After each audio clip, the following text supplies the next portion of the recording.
వీటితో పాటు రైల్వే సంబంధించిన దీర్ఘకాలికమైన అపరిష్కృతమైన విషయాలు ఏవైతే అవన్నీ కూడా పరిష్కారం చేసే దిశగా అడుగులు పడటం, ఈ యొక్క నోట్స్ తయారవటం, ఇవన్నీ కూడా గొప్ప విషయంగా మేము భావిస్తున్నాం.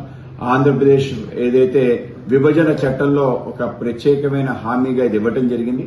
ఇది కేవలం పరిశీలించాల్సిన అంశంగా రాయటం జరిగింది. కానీ కేంద్ర ప్రభుత్వం, ముఖ్యంగా నరేంద్ర మోడీ గారు ఇది పరిశీలించాల్సిన అంశంగా కాకుండానే పూర్తి స్థాయి దాని పునర్వ్యవస్థీకరణ చేసి కొత్త రైల్వే జోన్ డిక్లేర్ చేయడం ఏదైతే ఉందో చాలా గొప్ప విషయం. ఆ విధంగా మా ప్రాంతానికి సంబంధించిన చిరకాల కోరిక నెరవేరింది. దేశంలో ఏ డివిజన్ కి లేని విధంగా ఆంధ్రప్రదేశ్ ఒక ప్రాంతానికి సంబంధించిన, ఒక స్టేట్ కి సంబంధించిన జోన్ రావటం ఏదైతుందో ఇది కూడా గొప్ప నిర్ణయం. ఆ విధంగా రైల్వే సంబంధించిన అన్ని రకాల పనులు, అనేక రకాల సౌకర్యాలు, అనేక ఇతర సర్వీసెస్ మెరుగుపడి మరింత ప్రజలకి సౌకర్యవంతంగా ఉంటాదని నేను భావిస్తాను. మరొకసారి కేంద్ర మంత్రి అశ్విని వైష్ణవ్ గారికి, అలాగే మన